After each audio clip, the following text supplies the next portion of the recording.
The worn leather shoes barely touched the ground as 8-year-old Ruby's feet dangled from the wooden chair. Her small fingers gripped the edge of the desk, knuckles white with determination. Outside the classroom window, angry faces pressed against the glass like storm clouds gathering before thunder. September 14th, 1960, New Orleans. The flash of camera bulbs lit up the hallway like lightning strikes.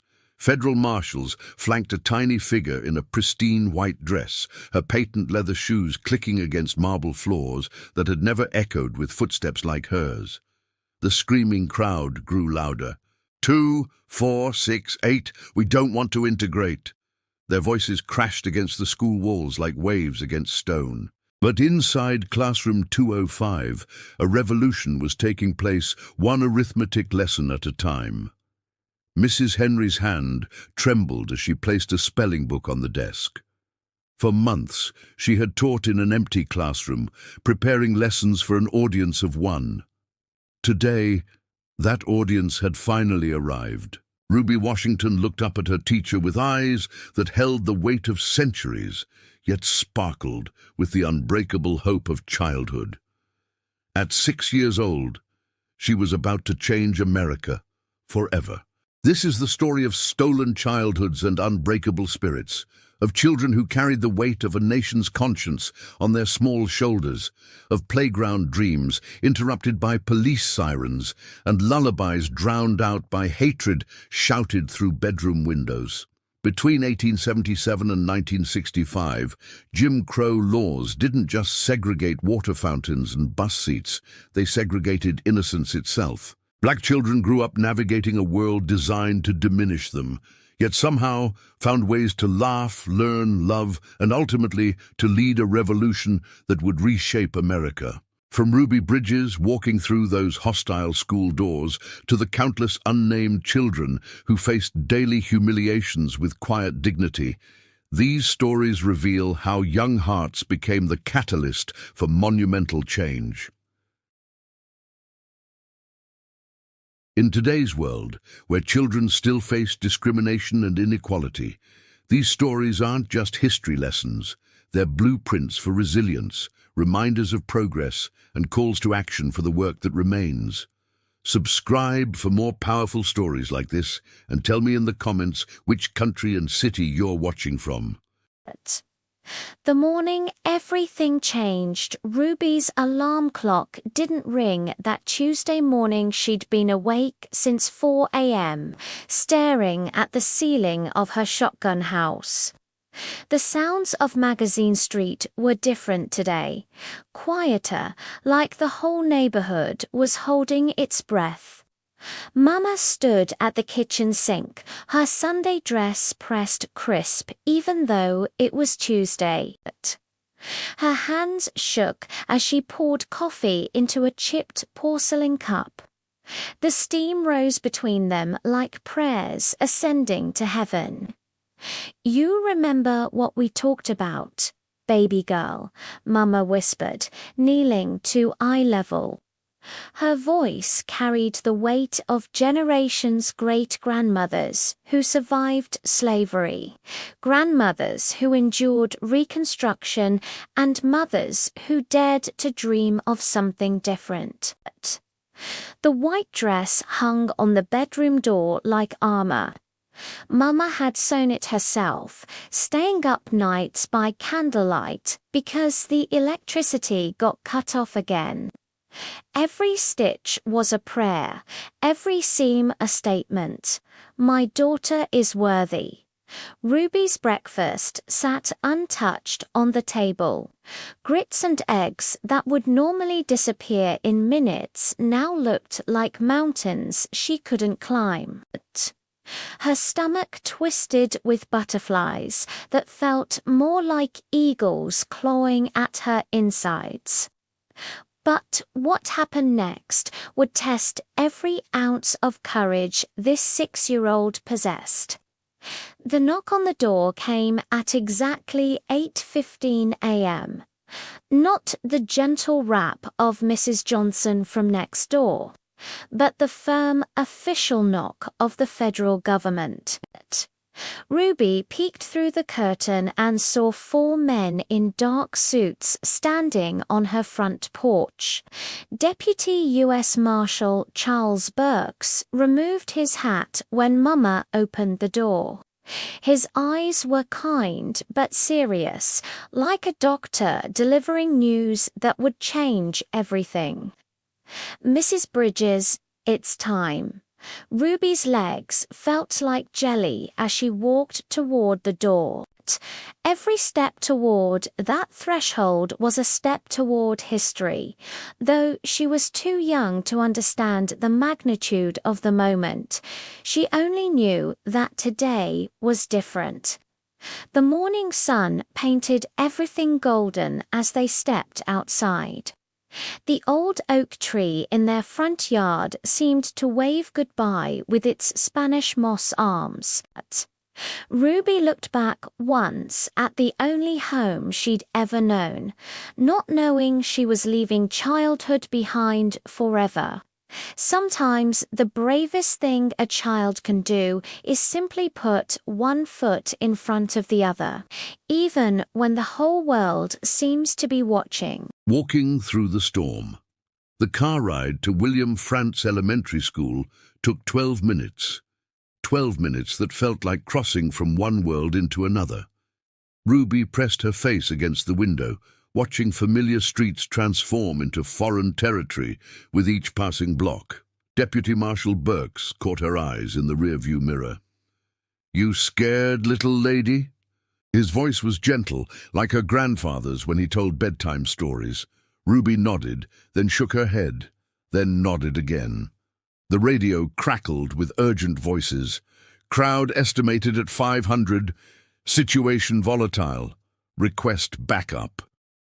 Ruby didn't understand all the words, but she understood the tone, the same tone Daddy used when storms approached from the Gulf. As they turned onto North Galvez Street, the school came into view.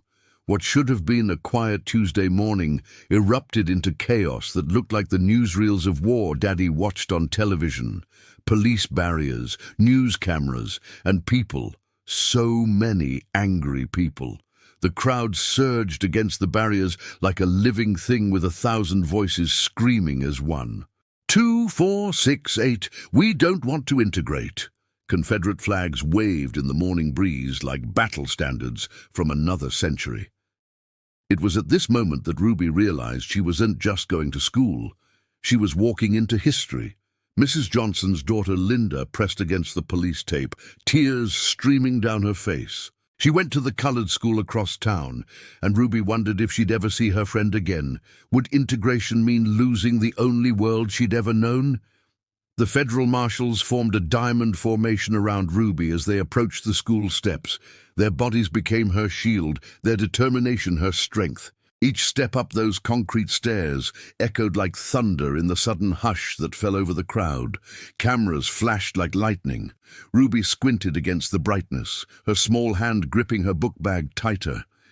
Inside were her pencils, her notebook, and a peanut butter sandwich Mama had packed with extra love. Normal things for an extraordinary day. The front doors of William Frantz Elementary School loomed before them like the gates to tomorrow. Ruby took a deep breath, tasting the salt air that blew in from Lake Pontchartrain, and stepped across the threshold into American history. Courage, she would later learn, isn't the absence of fear, it's the decision that something else is more important than that fear. The empty hallways echo. The silence inside William Frantz Elementary was deafening. Ruby's patent leather shoes clicked against polished floors that stretched like a gymnasium, empty of the usual chaos of children rushing to class. Classroom doors stood closed like secrets waiting to be unlocked.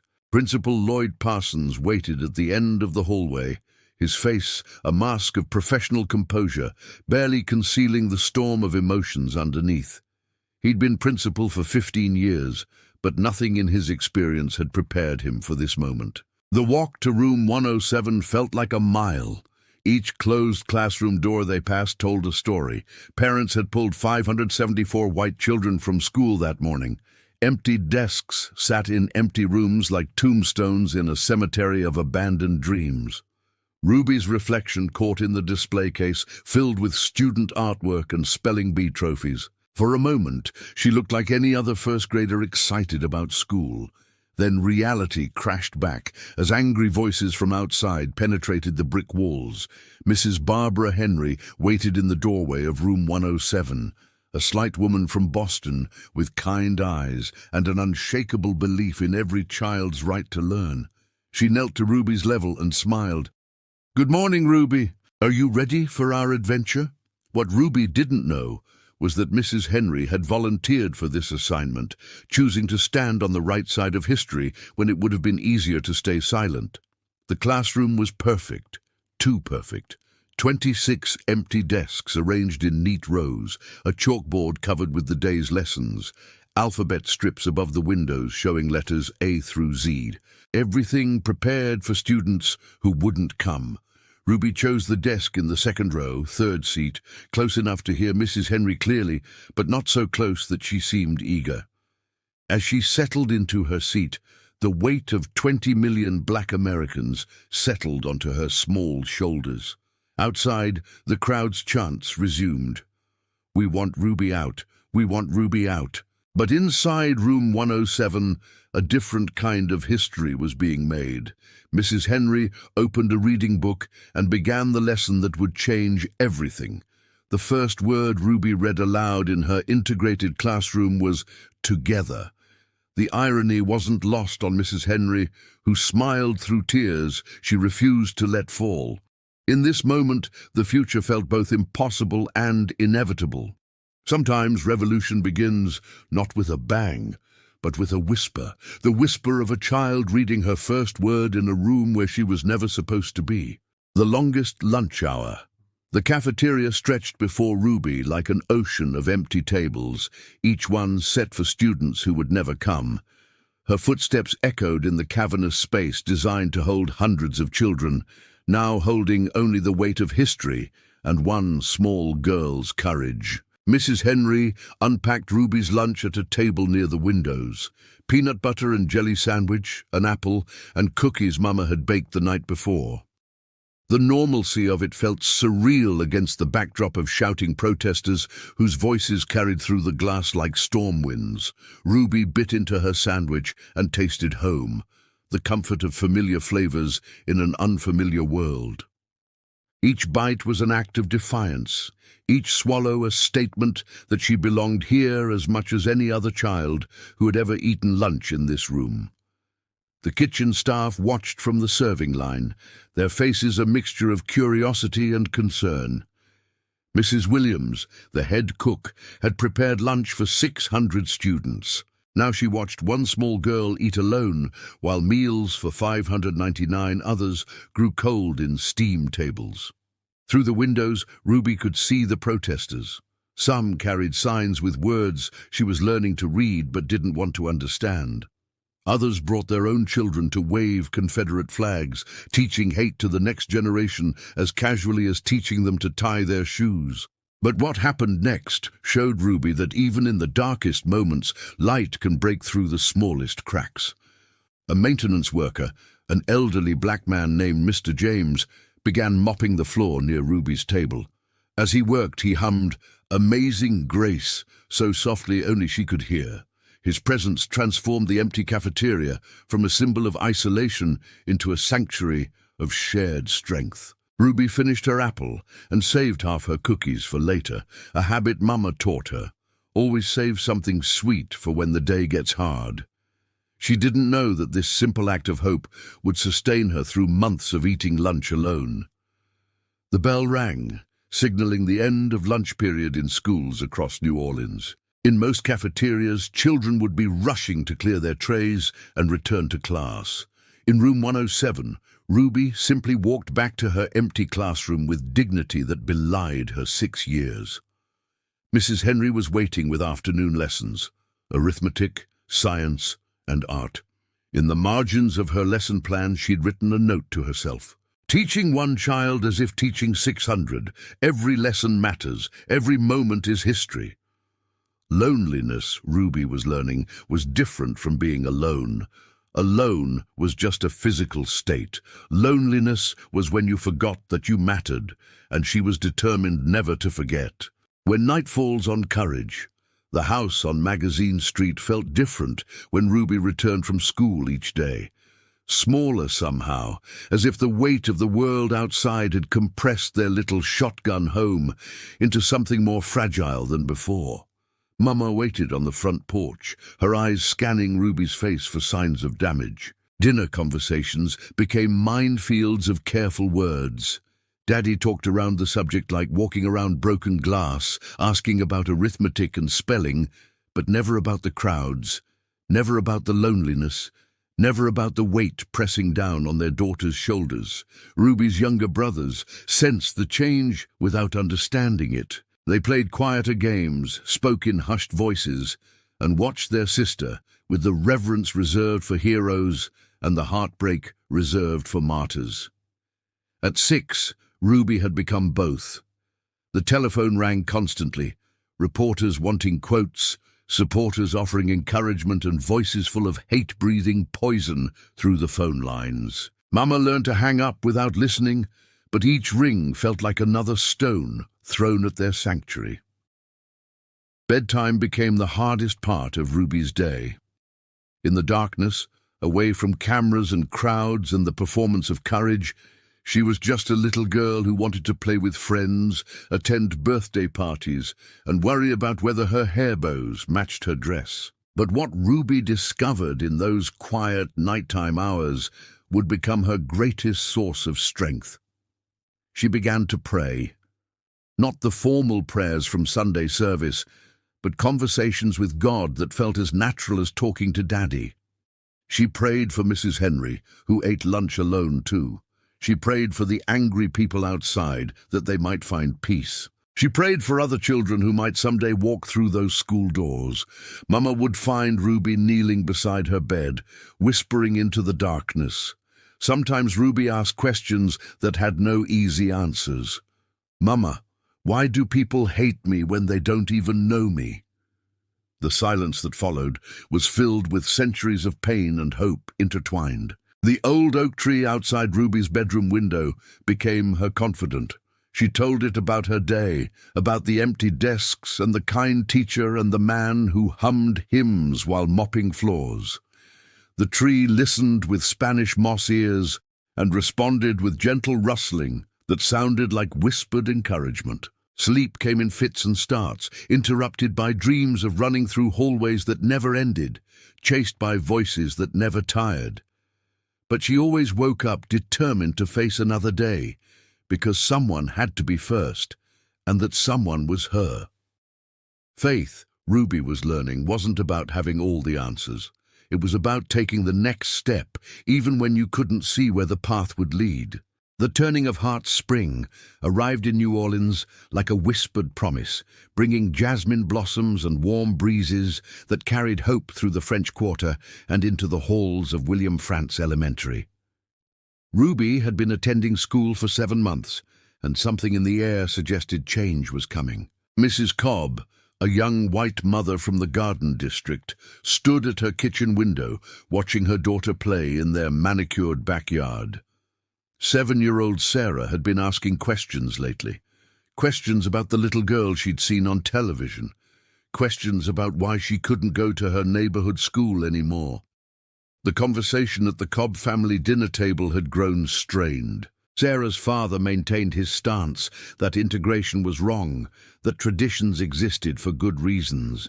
But Mrs. Cobb found herself wondering what traditions were worth preserving and which ones needed to die for her daughter to inherit a better world.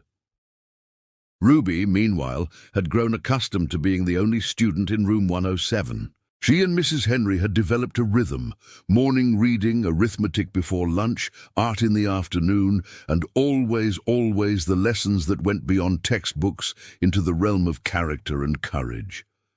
The protesters outside had dwindled from hundreds to dozens, their anger seeming to exhaust itself against Ruby's quiet persistence. Some days, only a handful of people showed up to shout at a little girl whose only crime was wanting to learn alongside her neighbors. It was on one of these quieter days that something miraculous happened, something that would prove hearts could change, even in the deepest South. Mrs. Cobb made a decision that would shock her husband and transform her family. She dressed Sarah in her best school dress, braided her hair with extra care, and drove to William Frantz Elementary. Her hands shook as she parked across from the school where Ruby Bridges walked through those doors each day. Sarah pressed her face against the car window, watching as Ruby emerged from the federal marshal's car with the same dignity she'd shown every day for 7 months. "Mama, she's just a little girl like me," Sarah whispered, the revelation hitting her with the force of truth. The next morning, Mrs. Cobb called Principal Parsons. Her voice trembled with nervous determination as she spoke words that would ripple through New Orleans society like stones thrown into still water. "I'd like to enroll my daughter at William Frantz Elementary." Ruby arrived at school that Tuesday morning to find something she hadn't seen in 7 months. Another child's lunchbox sitting on the cafeteria table. Sarah Cobb stood beside it, her blonde curls catching the morning light, her blue eyes wide with the same nervousness Ruby remembered from her first day. Sometimes courage is contagious, spreading from one heart to another until what seemed impossible becomes inevitable. The seeds of tomorrow. 1 year later, the hallways of William Frantz Elementary buzzed with the controlled chaos of children learning, playing, and growing together. Ruby walked through doors that no longer required federal protection, her book bag bouncing with each step as she hurried to meet her friends before the first bell. The empty desks had filled slowly, cautiously, as parents throughout New Orleans grappled with the reality that change was coming, whether they welcomed it or not.